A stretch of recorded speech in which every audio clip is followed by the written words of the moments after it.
Hello বন্ধুরা, good morning. আজ চলে এসেছি একটি নতুন ভিডিও নিয়ে। আশা করি তোমরা সবাই ভালো আছো আর আমরা ভালো রয়েছি। তো আজকে হলো গিয়ে সোমবার আর এখন বাজে হচ্ছে 9টা।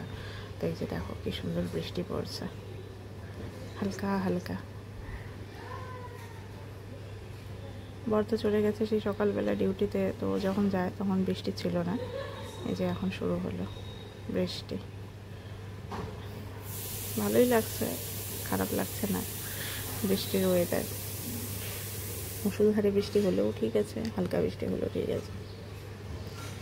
মোট কথা হচ্ছে গরমটা গেলেই হলো, কি অসহ্যকর গরম। বৃষ্টি হচ্ছে ঠিকই, বাট গরমটা যাচ্ছে না। তো যাই হোক, হয়তো ছেলেও উঠে পড়েছে, ও এখন আলসি হচ্ছে, ওর আলসি। একবার এদিকে ঘুরছে, একবার ওদিকে ঘুরছে। গুড মর্নিং বাবা, গুড মর্নিং বলো। ও বাবা, ও বাবা বলবে না, আর একটুখানি শুতে যায়, কিন্তু শুয়ার তো টাইম নেই। তো আমি ওকে এই যে উঠিয়ে ওকে তাড়াতাড়ি ফ্রেশ করিয়ে দিই, করিয়ে তারপরে স্কুলে পাঠাতে হবে। তো যাই হোক, চলো দেখতে থাকো সারাদিন কী করছি না করছি সমস্তটাই তোমাদের সঙ্গে শেয়ার করবো। তো এটা আমাদের বাড়ির পেছন দিকটা, ব্যাক সাইড। চলো, তো সকালের ব্রেকফাস্ট এখন করব আমার মুড়ি। তো চলো তাড়াতাড়ি খাওয়া দাওয়াটা কমপ্লিট করি। তো চলো, স্নান কমপ্লিট হয়ে গেছে, এখন নিচে যাব পুজো দেওয়ার জন্য। চলো পুজোটা দিয়ে দিই, তারপরে তখন কিছু কাজ রয়েছে, রান্নার তো কথা রয়েছে, কিন্তু এখনও সেই মাছটাই আসেনি। যাই হোক, চলো আগে পুজোটা দিই। তো আজকে দুপুরবেলা রান্না করব হচ্ছে পটল চিংড়ি। তো এই যে চিংড়ি মাছগুলোকে ভালো করে ছাড়িয়ে নিয়েছি, আর এদিকে আছে এই যে আলু, এদিকে পেঁয়াজ, এদিকে রসুন আর আদা, আর এটা কিছুটা রেখে দিয়েছি এটা বড়া খাওয়ার জন্য। আর এদিকে এই যে পটলটাকে ভালো করে ধুয়ে নেওয়া হয়েছে, হলুদ আর লবণ দিয়ে এখন এটাকে মাখা হবে। তো আগে কী বলে, চিংড়ি মাছগুলোকে ভালো করে ভেজে নেব, তারপরে পটল আলুটাকে ভেজে একে একে করব। তো তোমরা দেখতে থাকো। তো এই যে মাছটাকে বসিয়ে দিলাম, চিংড়ি মাছটাকে আগে ভেজে নিই ভালো করে। চিংড়ি মাছগুলো এত বড় বড় হয়, কিন্তু আঁশগুলোকে ছাড়ানোর পর মাছগুলো হয়ে যায় ছোটো।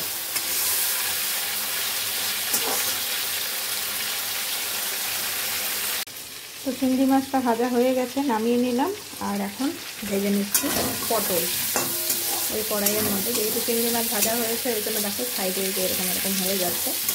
এটা হবেই, আর স্বাভাবিক কিছু না, তো স্বাভাবিক ব্যাপার। তো চলো পটলটাকেও ভালো করে ভেজে নেই, তারপরে আলুটাকে ভাজবো। কি বদমাশি করছে, ও চলে এসছে। এই দেখো, ওই এটাকে ডেকে ডেকে। আচ্ছা, স্কুলে আজকে কে এতক্ষণ ধরে কান্না করছিল বলো তো? কে? বাপরে বাবা রে বাবা, এই যে শুরু হইল।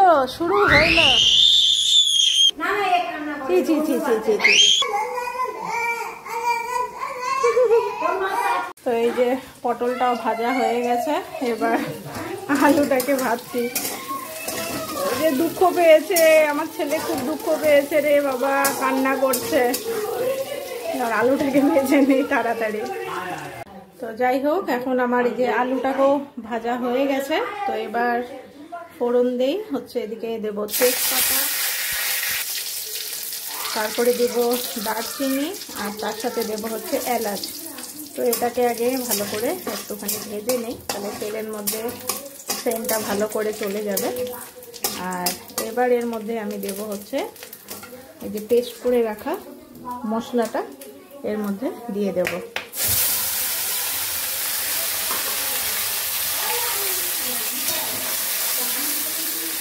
চলো এবার মশলাটাকে ভালো করে ভেজে নিই, ভাজতে থাকি আরামসে। তো গুঁড়ো মশলাগুলো এর মধ্যে দিয়ে দিলাম। এদিকে টমেটো দিয়েছি, কাঁচা লঙ্কা, জিরে আর হচ্ছে হলুদ, আর তার সাথে পরিমাণ মতো লবণ। এবার আমি এই মশলাটাকে ভালো করে কষিয়ে নিই। তো আলুটা দিয়ে দিলাম, আলুটার মশলাটা একসাথে কষানো হোক।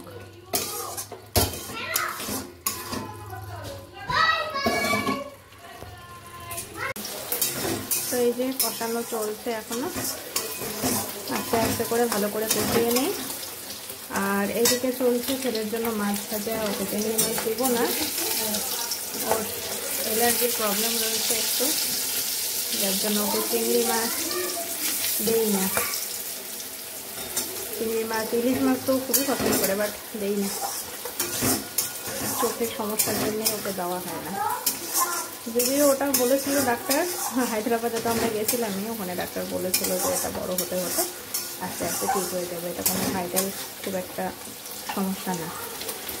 যাই হোক, আলুগুলো মোটামুটি সেদ্ধ হয়ে গেছে। তো এখন আমি এর মধ্যে দিয়ে দেবো হচ্ছে পটলগুলো, ওই যে ভেজে রাখা পটলগুলো এর মধ্যে দিয়ে দেবো। তো এই যে পটলগুলো এর মধ্যে দিয়ে দিলাম।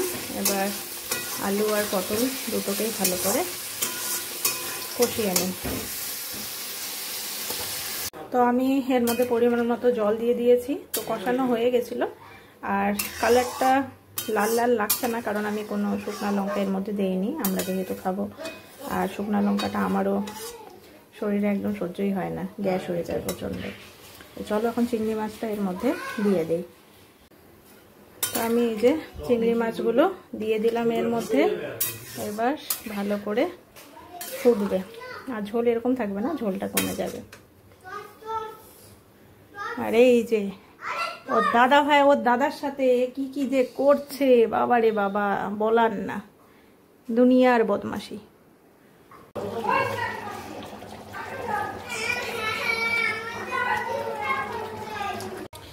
তো আমার এই যে পটল চিংড়ি হয়ে গেছে। এবার এটাকে আমি এই যে নামিয়ে নিলাম গামলাতে। তো চলো এখন একে একে খাওয়া দাওয়া শুরু করা যাক। দেখে তো বেশ ভালোই লাগছে, আশা করি সবার ভালোই লাগবে। প্রচুর বৃষ্টি পড়ছে, প্রচুর বৃষ্টি থামার না, এক নাগাড়ে বৃষ্টি পড়েই যাচ্ছে। ছেলে আর ওর বাবা দুজনে শুয়েই আছে, ছেলে উঠে পড়েছে, শুয়ে শুয়ে গল্প করছে। গুড ইভিনিং বন্ধুরা, এখন বাজে হচ্ছে গিয়ে 7টা। তো যাই হোক, ছেলেকে এখন এই যে পড়াতে বসাবো আমি।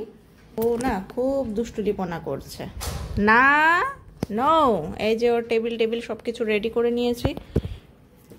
কি বলেছে, স্মল লেটারের এবিসিডি লিখবো আজকে, স্মল, বুঝেছো? ক্যাপিটাল তো তুমি পারো, স্মলও তো আমরা শুরু করেছিলাম, তুমি তো অনেকটা পারো। ওইটা মামা মেয়ে, আজকে বেবি এ লেখা শিখাবো তোমাকে। সবই মামা আমার বেবি। ও যে উপরে এই যে অ্যাপেল, ওটা বড়টা হচ্ছে ক্যাপিটাল লেটার, এটা মাম্মাম। হ্যাঁ, এটা যে নিচে যেটা লেখা আছে, এই যে এখানে নিচে এটা আছে, হ্যাঁ হ্যাঁ হ্যাঁ, এটা বেবি, ওটাই আজকে লিখবো। ওটাই লেখাবো। মাম্মি, আচ্ছা মাম্মি, কত জানো তুমি। যাই হোক, এখন ওকে বসাই পড়াতে।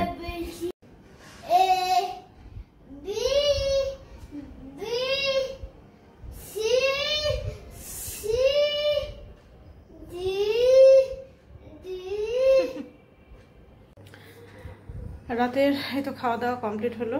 তো উপরে আসলাম, তো রাতে খেলাম হচ্ছে পটল চিংড়ি দিয়ে ভাত খেলো, ছেলেও তাই খেলো। আর আমি আর রাত্রে ভাত খাইনি, আমি খেলাম হচ্ছে লুচি খেতে ইচ্ছা করছিল। তো শাশুড়ি মা লুচি করলো, আর আমার আজকে লুচি আর দুধ চা খেতে ইচ্ছা করছে। দুধ চা তো খাইনি না, কিন্তু গ্যাসের ব্যথার জন্য, কিন্তু আজকে খুব ইচ্ছা করছিল। যাই হোক, এখন ওষুধ খেয়ে নেবো। দুধ চা দিয়ে লুচি আমার আবার খুব ভালো লাগে, তো ওটাই খেলাম। তো এই যে যাই হোক, এখন বিছানাপত্রগুলো রেডি করি, ছেলেকে নিয়ে আসি।